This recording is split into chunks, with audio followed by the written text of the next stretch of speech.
Assalaamu calaykum waraxmatullaahi wabarakaatu. Kusoo dhawow kororsa aqoon channel. Maanta muuqaalkan waxa aan kugu soo gudbinayaa sidii aad u samayn lahayd table adigoo isticmaalaya HTML. Table aad u samayn lahayd tusaale ahaan Chelword oo kale aad ugu dhex samayn lahayd ama table noqon doona ha noqdo. Hadda waxaan sameynaynaa file cusub oo table aan u bixinayno. HTML ayaan tegaynaa new file. Waxaynan odhanaynaa Control S ama Command S haddaad isticmaalayso Mac. waxaynan odhanaynaa table.html ayaan odhanaynaa kabacdina enter ayaan odhanaynaa waxaan odhanaynaa html ayaan odhanaynaa qaybtii waxaan qoranaa rootkii waxaan u bixinaynaa table title-ka intaa markaan sameyno waxaan tegaynaa file-keenii ama folder-keenii desktop-ka inoo yaalay waxaan ku dhufanaynaa kan table inoogu qoran tahay halkan inoo yaal hadda wuu maran yahay halkaas sare ee tab-kan ayuu kaliya ka soo baxayaa magaciisu intaa markaan sameeyo waxaan tegayaa program-keenii baan ku noqonayaa waxa aan ku dhex qorayaa halkan ayaan ku qorayaa body-ga table ayaan ku qorayaa table markaan ku qoro opening tag-gi closing tag-giisa waa intaas xagga sare ayaan tegayaa waxa jira wax loo yaqaano th oo table head ah sidoo kale waxa jira wax loo yaqaan td oo table data ah sidoo kale waxa jira wax loo yaqaano tr oo loo yaqaan table row waxa la yiraahdaa jira haddii aan hadda ku tuso aan ku tuso weerka haddii aan ku tuso insert idhaahdo table isoo geli kuwan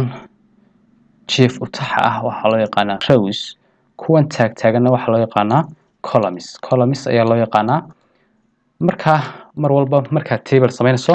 waa inaad table row samayso table row tr baan sameynaynaa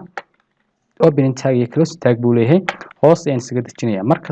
marka ugu horeysa waxaan qorayaa th oo table head ah kabacdi enter ayaan siinayaa waxaan ku qorayaa tusaale ahaan days baan ku qorayaa waxa sidii wax tables waxaan iska dhigaya sameynaya waxaan sameynaynaa Chelword yar oo kale days ayaan ku qorayaa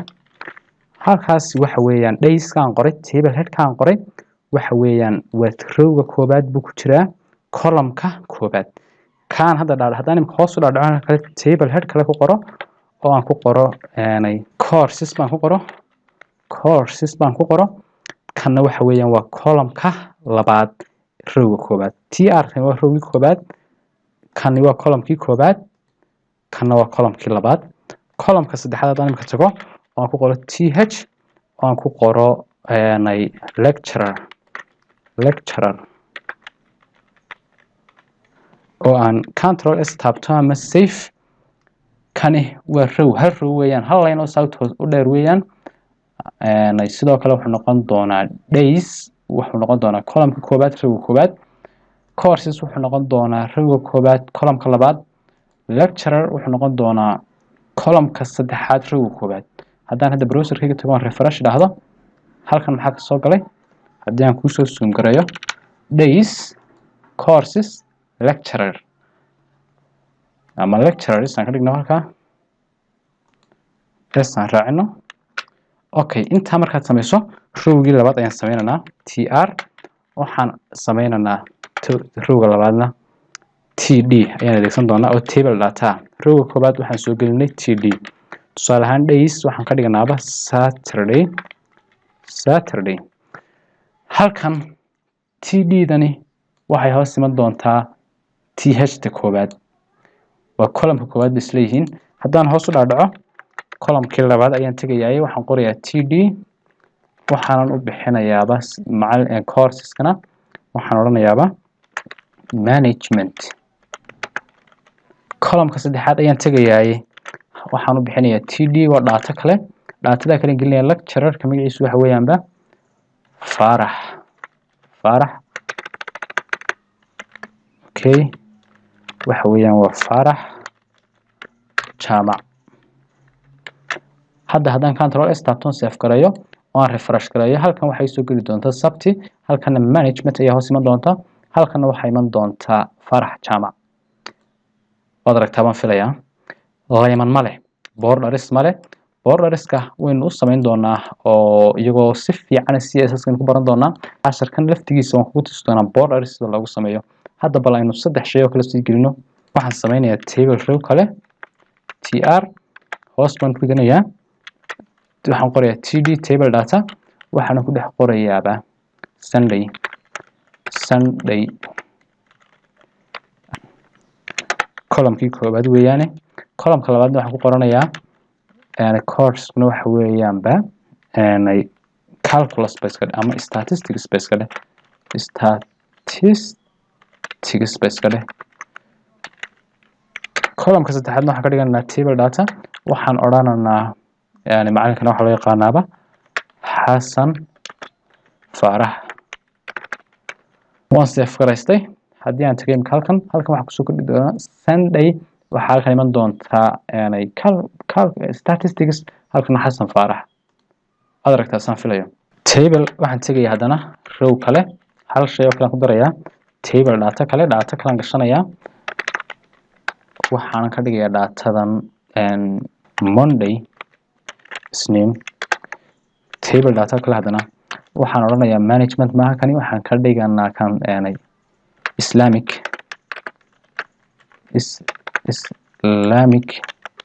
table data kale haddana samaysananaa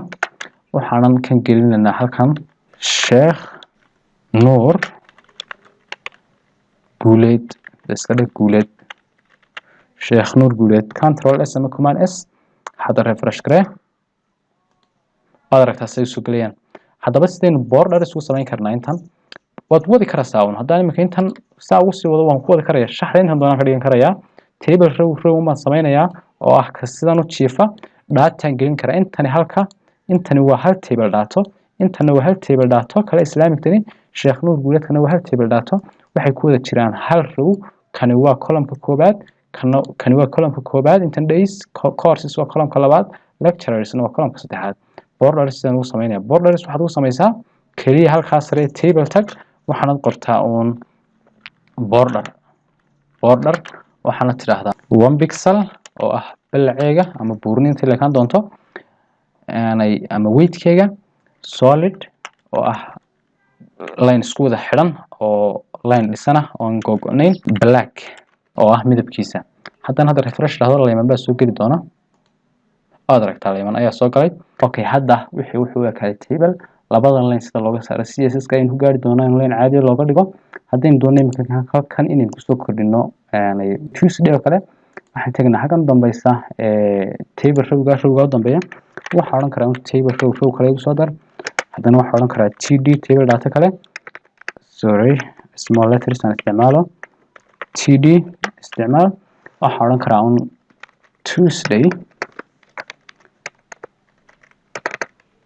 Tuesday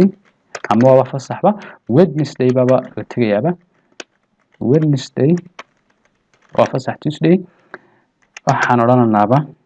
table data kale haddana waxaan odhanaynaa waxay dhigtaanba web programming ayay dhigtaanba okay and baan tagayaa macalinka dhigaana waxa weeyaan table data Muumin Maxamed kabacdina control s on save gareynaya hadda refresh gareeyo halkan waxa kusoo kordhi doona Wednesday waa Arbaca okay waad aragtaa baan filayaa saad doonto adigu dheh borders-kana waan habayn doonaa markaynu CSS gaadhno oo waxaanu ka dhigi doonaa hal line borders ah haddaynu haddadan isku daynayno hal line ka dhigno oo aynu xogeero CSS isticmaalno tan waynu ka baxanaa oo inteer waan iska masaxnaa borders-kan halkan aan soo gelino waan save gareynaynaa kabacdina waan refresh gareynaa borders-kan way ka baxayaan markay borders saa uga baxaan halkan sare ee head-ka ayaynu soo gashananaa CSS yar waxaanu gelinaa style baan qoranaa kabacdina halkan ayaan tagayaa labada tag dhexdooda kan ayaan hoos soo ridayaa closing-ka halkan ayaan ku qorayaa table baan ku qorayaa waxaan odhanayaa hakad baan odhanayaa table header haddana waxaan qorayaa table data waxaan qorayaa haddana qows baan furayaa waxaan odhanayaa border waxaan odhanayaa markaa 1 pixel solid black haddaan halkaa black midab kale ka dhigo red oo kale borderka soo baxaya wuxuu noqon doonaa red ayuu noqon doonaa hadda kii oo kale unbaa soo baxaya intii hore markay kusoo noqoto halkan ayaan tegaya haddana hoos ayaan usoo dhaadhacayaa waxaan u bixinayaa haddana waxaan qorayaa border collapse waxaan odhanayaa markaa collapse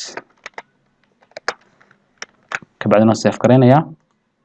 waan refresh gareynayaa waad aragtay hadda hal line ayuu noqday maxaan sameeyey CSS ayaan isticmaalay tani waa nooca loo yaqaano internal CSS nooca loo yaqaan weeyaan CSS aynu ku gaari doonaaye oo aynu ku baran doonaaye intaas oo kaliya ayaa borders u samaysay markii hore borders waxay ahaayeen laba line oo borders caadi ma yahay hadda laakiinse waa borders sax ah haddaynu halka balaaga ka dhigno midab kale tusaale ahaan aynu ka dhigno red oo kale midabkan borderska hareeraha ka marsan wuxuu noqon doonaa red ayuu noqon doonaa waad aragtaa waad ku mahadsantahay daawashadan ku xidhno korsa aqoon channel share like iyo subscribe helawin